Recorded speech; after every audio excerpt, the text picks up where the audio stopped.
अनंत जन्मों के शुक्र उदय हुए तब तुम्हें सतमार्ग में वेश धारण करने का या परमार्थ में चलने का सौभाग्य मिला।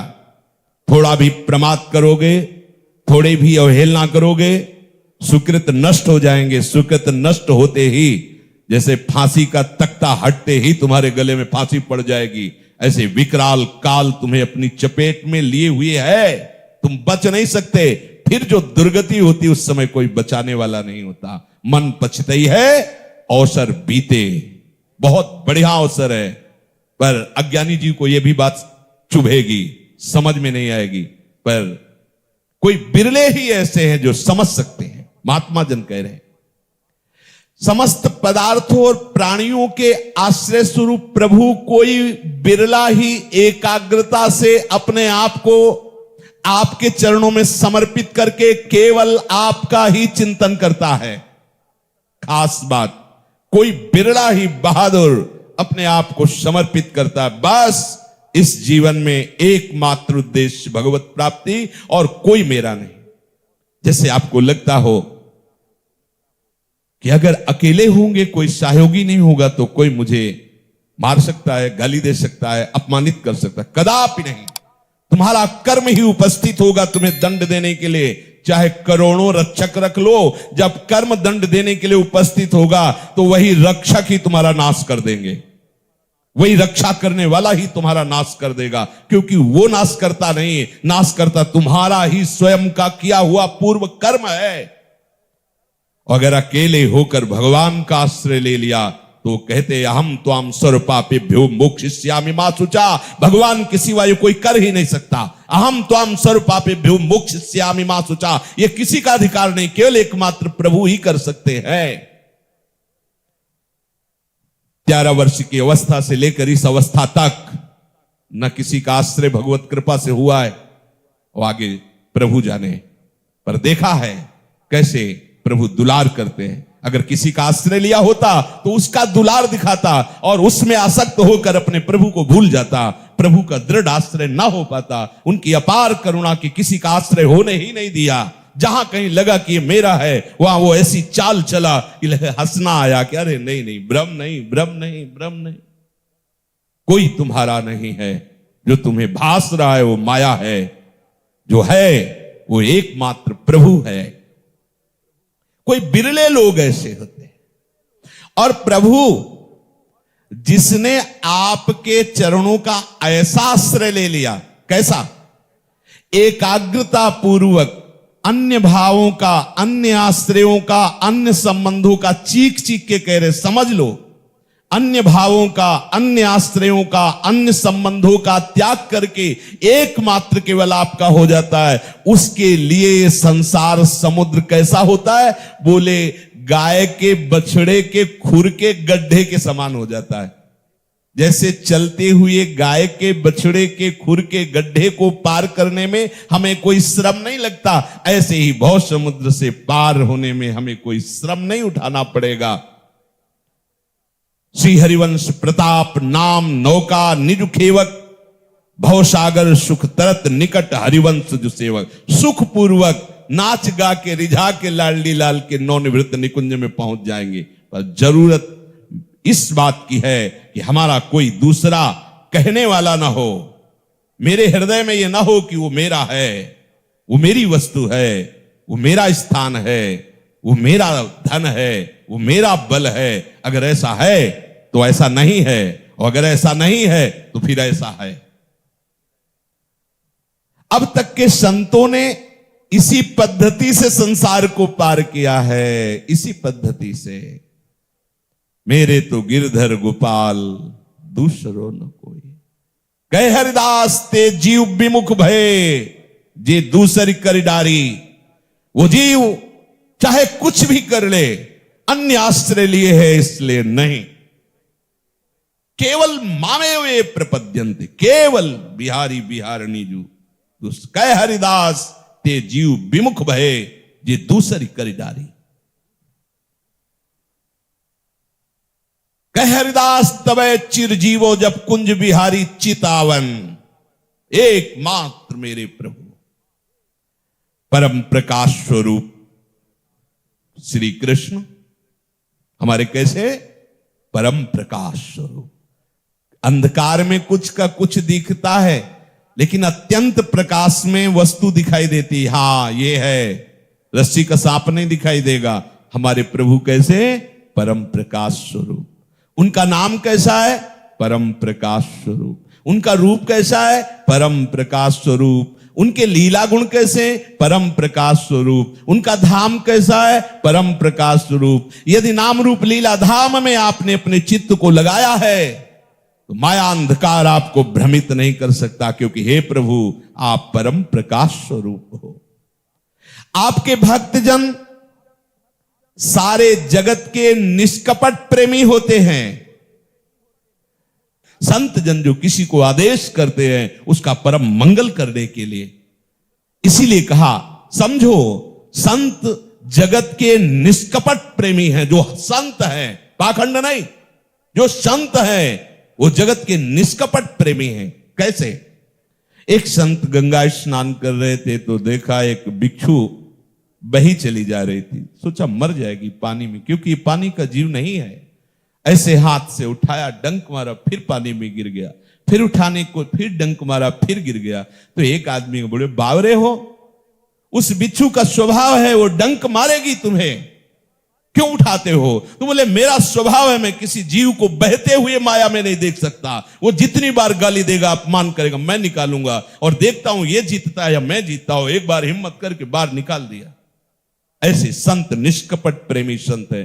पिट करके, निंदा, अपमानित होकर के भी उस जीव का परम कल्याण करते जिस पर उनकी दृष्टि चली गई।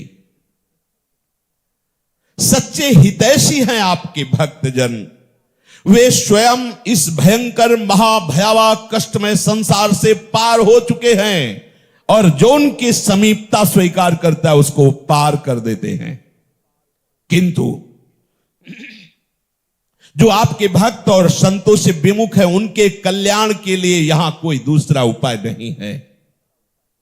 संत जन जीवित रहते हैं प्रगट में जब तक तो ऐसी व्यवस्था करते हैं जो समीप आवे उनका कल्याण हो जाए, और शरीर जब छोड़ते हैं तो ऐसी व्यवस्था छोड़ जाते हैं कि उसे स्वीकार करने से कल्याण होता ही चला जाएगा, वो प्रगट में रहे या ना रहे। आपके श्री चरण कमलों की नौका स्थापित कर जाते हैं। वास्तव में संत पुरुष आपकी साक्षात कृपा है, आपकी साक्षात कृपा है। आप उन्हीं के संबंध से अनुग्रह करते हैं, कृपा करते हैं। कहू कृपा उपजे के ही भांति, रसिकन संग फिरो दिन राती। हे कमल नयन, जो आपकी अनन्यता से एक एक शब्द सुनना, जो आपकी अनन्यता से श्री चरण कमलों की शरण नहीं लेते, उनका कभी भाव शुद्ध हो ही नहीं सकता। और भाव शुद्ध ना होने के कारण बुद्धि शुद्ध नहीं होती। वो अपने को झूठ मूठ महात्मा या भक्त माने, पर ऐसा नहीं हो सकता। उनके हृदय में भाव नहीं आ सकता, बुद्धि शुद्ध नहीं हो सकती, पाखंड हो सकता है। वास्तव में वे बद्ध हैं, कहते जरूर अपने को मुक्त है। बड़ी से बड़ी तपस्या और बड़े से बड़ी साधना का कष्ट उठाकर ऊंचे ऊंचे पद पर पहुंच जाने पर भी वहां से उनको नीचे भ्रष्ट होना पड़ेगा, गिरना पड़ेगा। जिसने अन्य भाव स्वीकार कर लिया है, कह रहे हैं सत्यव्रतम सत्यपरम त्रिसत्यम सत्यश्च योनिं निहितं च सत्ये सत्यश्च सत्यमृत सत्यनेत्रं सत्यात्मकं त्वां शरणं प्रपन्नाः। प्रभु श्री कृष्णचंद्र जो सच्चिदानंद रूप आए, सत्य स्वरूप है, सत्य का कभी अभाव नहीं। अर्थात मेरे प्रभु एक क्षण के लिए भी हमसे दूर नहीं। जहां जहां हमारी दृष्टि जाती है, हमारा मन जाता है, हमारी बुद्धि जाती है, वहां सत्य वस्तु है। आप ऐसा भाव कीजिए, है भगवान कह रहे हैं, और ये ब्रह्म ऋषि जन कह रहे, प्रभु आप सत्य स्वरूप हैं, आप सत्य संकल्प हैं, सत्य ही आपकी प्रतिष्ठा है, सत्य ही आपकी प्राप्ति का साधन है।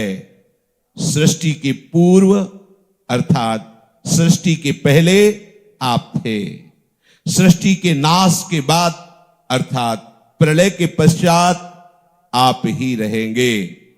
तो वर्तमान में जो स्थिति है उसमें केवल आप ही सत्य हैं। ये जो नाम रूप, ये जो लाभ हानि, जो सुख दुख, ये जो अनुकूलता प्रतिकूलता, सच्ची मानिए बिल्कुल स्वप्न जैसी है। पर स्वप्न में स्थित पुरुष जैसे ये अनुभव नहीं करता कि ये सब झूठा है, जगता है तब झूठा अनुभव होता है। तो जो सपने सिर काटे कोई, बिनु जागे दुख दूर न होई। ऐसे ही जब तक आप मोह संबंध का त्याग नहीं करेंगे, अज्ञान का त्याग नहीं करें, आपने स्वीकार किया है शरीर, शरीर के भोग और शरीर संबंधियों को मैं या मेरा मानना आपकी स्वीकृति है, ये अज्ञान की स्वीकृति है। इसी स्वीकृति से आपको बार बार जन्म मरण, दुख सुख, लाभ हानि, ये आदि आदि द्वंद्व व्यापते हैं। प्रभु इन अवस्थाओं में भी आप सत्य रूप से विराजमान हैं। पृथ्वी, जल, तेज, वायु और आकाश, इन 5 दृश्यमान सत्यों के आप ही कारण हैं। जल कौन बना हुआ है, वायु कौन बना है, आकाश कौन बना है, पृथ्वी कौन बना है, अग्नि कौन बना हुआ है? मेरा प्रभु ही बना हुआ है, दूसरा कोई नहीं है। आप अंतर्यामी सब में विराजमान हैं। वही साधक, वही उपासक, वही ज्ञानी, वही महात्मा चाहे जिस संप्रदाय का हो, इस सत्य को जानना ही होगा। महाप्रभु हरिवंश चंद्र जी कहते हैं, ये क्रूरा अपिपापिनो न च सताम संभाष्य दृश्याश्चये सर्वान् वस्तुतया निरीक्ष परम स्वाराध्य बुद्धिर्मम। कोई कहे कि रसोपासना में इस बातों का क्या महत्व है, तो हम कहते बिना इन बातों के महत्व को समझे रसोपासना में प्रवेश ही नहीं होगा। क्योंकि पांचों भूले देह शुद्धि। जब तक देह शुद्धि है, देह राग है, देह संबंधियों से राग है, देह के भोगों का भोक्ता बना हुआ बैठा है, तब तक उसका सहचरी स्वरूप कैसे प्रकाशित हो सकता है? इसीलिए भगवत रसिक जी ने आज्ञा करी है, प्रथम सुने भागवत भक्त मुख भगवदवाणी। भगवदवाणी गीता जी, श्रीमद् भागवत आदि का स्वाध्याय करके शरीर संबंध जो हमारा स्वीकृत किया हुआ है उसे अस्वीकृत करे। पक्का यदि आप इन शरीर संबंधों की स्वीकृति में रहेंगे तो एक कदम भी परमार्थ नहीं चल पाएंगे। केवल पाखंड होगा, केवल दंभ होगा, केवल नाटक होगा। और बाद में आप कहेंगे कि 10वें वर्ष से मैं भजन मार्ग में रहा लेकिन मुझे कोई अनुभव नहीं हुआ। क्यों? क्योंकि अनुभव की पगडंडी पे चले ही नहीं।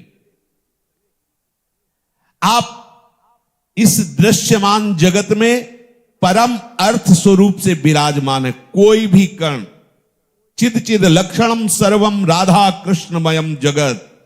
ये चेतन अचेतन जितना है सभी राधा कृष्णमय है। मुनियों ने, ब्रह्म ऋषियों ने, प्रेमियों ने ऐसा अनुभव किया। गोपीजन देख रहे, जित देखो तित श्याममयी है। देखो, देखा सत्य का कहीं अभाव नहीं, हर जगह दिखाई दे रहा है। चाहे जिस संप्रदाय का महात्मा हो, पहले इस प्रश्न का उत्तर देना होगा। ये चराचर जगत को अपने स्वामी के रूप में देखना होगा, या ज्ञानी है तो ब्रह्म स्वरूप से देखना होगा।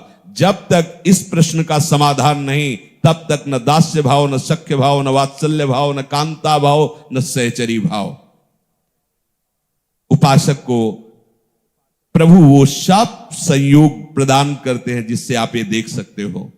जैसे आप लोगों को मिला हुआ है श्रीधाम, परम पावन महामहिम वृंदावन का वास, मनुष्य शरीर, रसिकों का संग।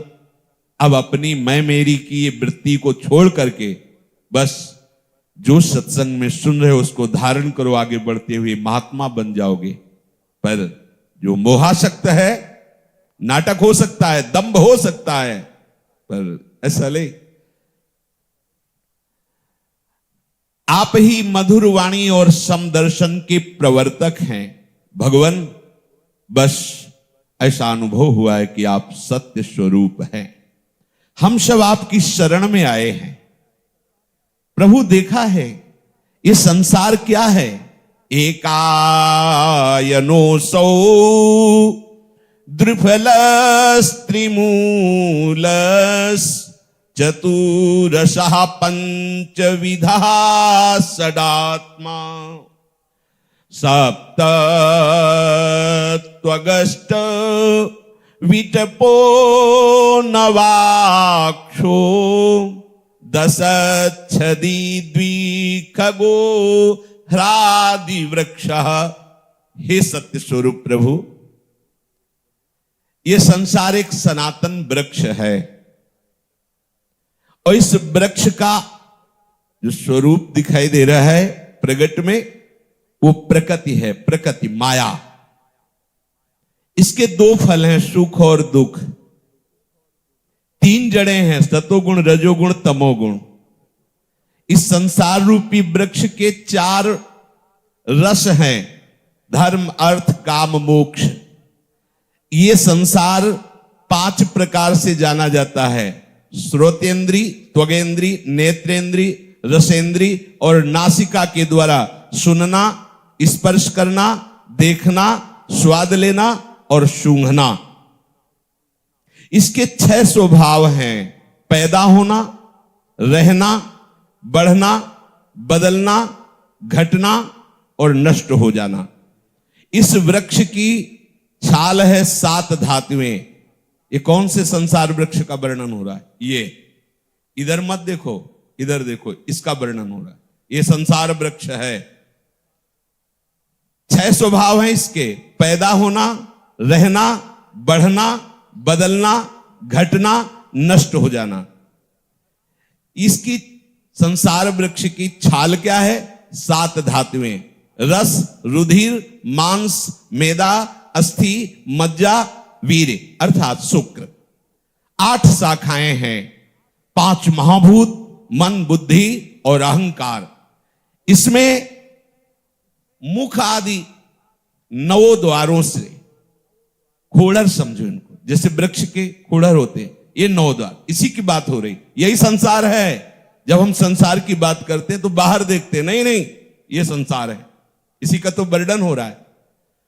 प्राण, अपान, व्यान, उदान, समान, नाग, कूर्म, कृकल, देवदत्त, धनंजय, ये 10 प्राण इस वृक्ष के 10 पत्ते हैं। और इस संसार रूपी वृक्ष पर 2 पक्षी विराजमान हैं, एक भगवान और दूसरा जीव। दोनों समान ही हैं, कोई अंतर नहीं। अंतर इसलिए पड़ गया कि ये जो जीव रूपी पक्षी है इस वृक्ष को देखकर राजी हो गया और इस वृक्ष के फल जो है सुख दुख उनका भोक्ता बन गया। बस ये फंस गया और इसी के कारण इसे देहाभिमानी जीव कहा गया। यदि इससे मुक्त होने का रहस्य जान जाए तो जानत तुम्हें हो जाए। जो तुम्हें जान गया वो तुम्हारे समान हो जाता है, हो नहीं जाता, वो पहले ही था तुम्हारे समान, क्योंकि तुम्हारा ही अंश है। ब्रह्मविद ब्रह्मयो भवति, जो ब्रह्म को जान लेता है वो ब्रह्म स्वरूप हो जाता है। ऐसा नहीं कि किसी साधन से उसके स्वरूप में वर्धन क्रिया हुई, बढ़ा इसलिए वो ब्रह्म स्वरूप हो गया। पहले भी ब्रह्म स्वरूप ही था, मध्य में भी ब्रह्म स्वरूप है, बाद में भी ब्रह्म स्वरूप रहेगा। अब उसने बीच में जो शरीर को अपना घर मान लिया, शरीर को मैं मान लिया और शरीर के संबंध से सुख दुख का भोक्ता बन बैठा। बस यही माया प्रपंच में फंसकर बार बार जन्म मरण और लाभ हानि दुख सुख आदि को प्राप्त होता है। इसीलिए इसे जीव कहा गया। नहीं, जीवै शिवः शिवः जीवः, वही एक परम तत्व है, दूसरा कोई नहीं है। मत्ता परतरम नान्यत किंचिदस्ति धनंजय। सर्वम खलमिदम ब्रह्म नेह नानास्ति किंचन ईशावास्यमिदम सर्वम यत्किंच जगत्याम जगत। पूरे जगत में केवल ईश्वर ही ईश्वर है, केवल ब्रह्म ही ब्रह्म है, केवल मैं ही मैं हूं, प्रभु श्री कृष्ण कह रहे हैं। इस संसार रूपी वृक्ष की उत्पत्ति का आधार प्रभु एकमात्र आप ही हैं। हमारी उत्पत्ति किससे हुई? माता पिता से नहीं, प्रभु से हुई है। मूल में आइए। ऊर्ध्वमूल मधा शाखा मस्वत्थम प्राहुरभ्यम। प्रभु कह रहे सबका मूल में, सबके पिता कौन है? प्रभु है। अपना संबंध जब तक और नाम रूपों से रखेंगे तब तक आप इस प्रपंच से नहीं निकल पाएंगे। आपको स्वीकार करना होगा कि प्रभु के सिवा कोई मेरा नहीं। महात्माओं ने स्वीकार किया है, तुमेव माता च पिता तुमेव, तुमेव बंधुश्च सखा तुमेव, तुमेव विद्या द्रविणं तुमेव, तुमेव सर्वम मम देव देव। आपके सिवा हे देव देव मेरा कोई नहीं, तुम ही हो। गोस्वामी तुलसीदास जी ने प्रभु से कहा है, जो चाहो उस संबंध स्वीकार कर लो। तू दयाल दीन हो, तू दानी हो, भिखारी हो प्रसिद्ध पातकी, तू पाप पुंजहारी। जो चाहो, नाते अनेक, जो मानो, बस हमारा आपका संबंध दूसरा का संबंध नहीं है।